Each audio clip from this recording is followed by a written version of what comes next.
Hey, welcome back to the channel. So today we have quite a treat for us. What I'm calling the holy grail of Comptech parts.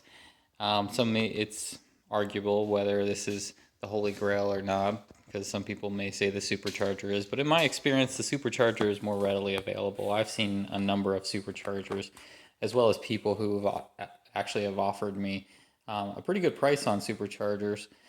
But I'm keeping this car naturally aspirated. I'm really just focusing on very tasteful modifications that enhance the performance and feel of the vehicle for driving experience only. Everything is reversible that I'm doing with the intention that at some point, if I wanted to make it a OEM original car, I can do that. So anything that you see me do will only ever be things that can be reversible. And the supercharger, I'm sure you could argue that it is reversible. There are some modifications I know that you do have to make to accommodate the supercharger, and that's why I'm not doing that. But this video is actually about what I'm calling the holy grail of Comptech parts. This is a titanium series Comptech upper strut bar. This is a very, very hard to come by part.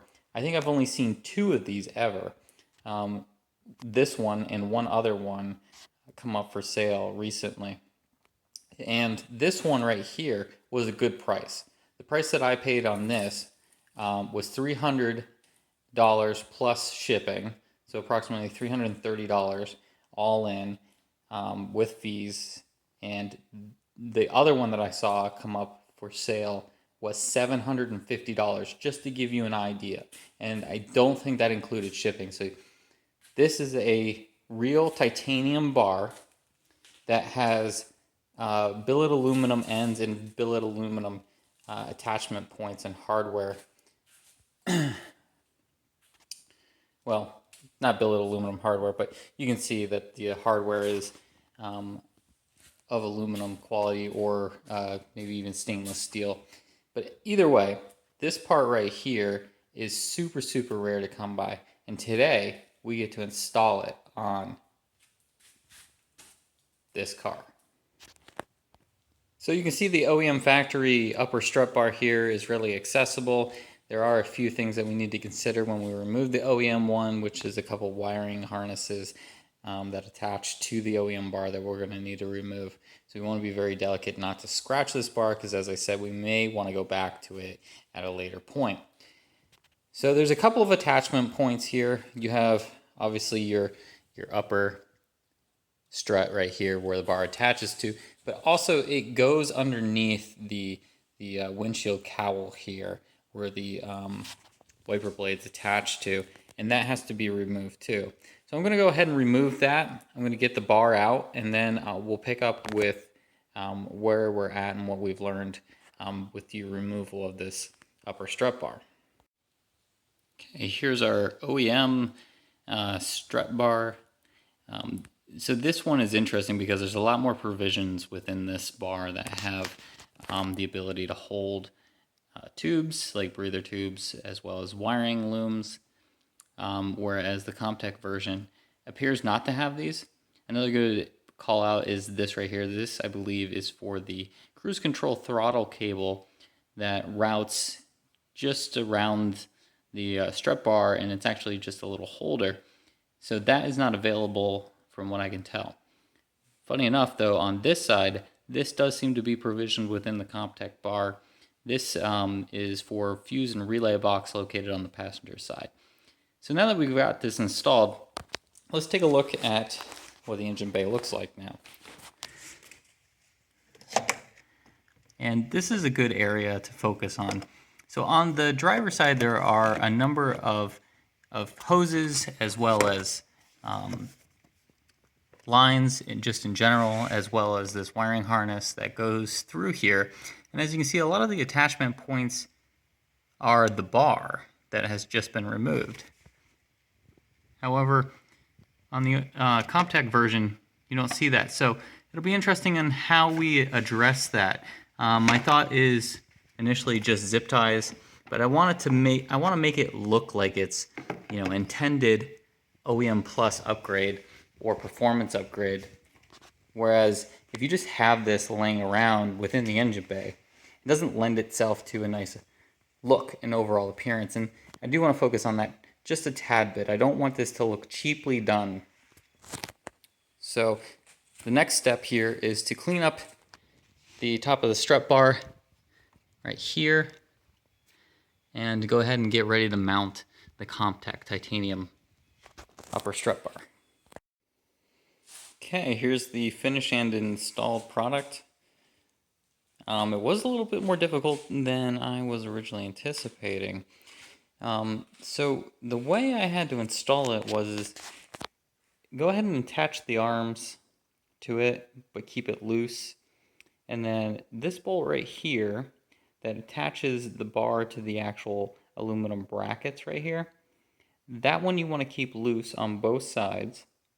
And then you have to kind of finagle the back in and on both sides and then rotate it to you. And the bar kind of has to rotate along with it. Now I did widen the entry points for the strut mount here. And the reason why I did that was because I wanted it to be a little bit easier to take on and off. Let's say I have to take off this power steering hose, which is really prone to fail. This bar will have to come off. I don't think I'll have enough room to get that hose out. Now, time will tell when I actually have to go and replace that hose. But I figured why not go ahead and make the installation a little bit easier and the removal a little bit easier in the future. So I did widen it just a bit to make that happen.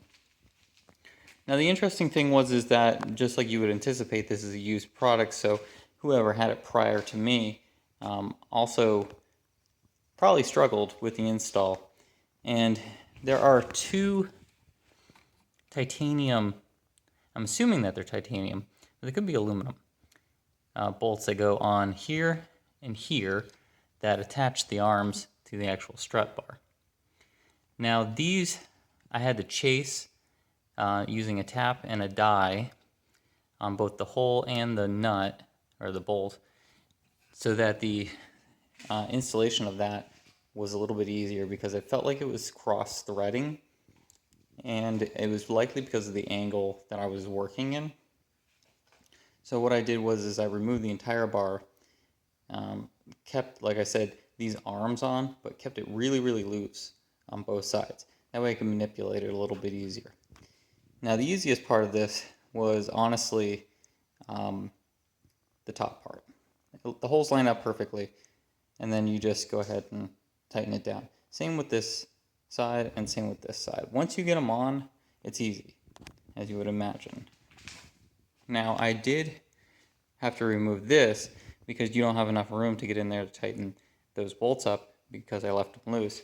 Now it makes me wonder if probably the preferred way of installing this is to go ahead and tighten those up down all the way, but keep those loose and then keep everything else loose so you can kind of manipulate it as you're doing the install. Now I don't expect any performance gains in handling.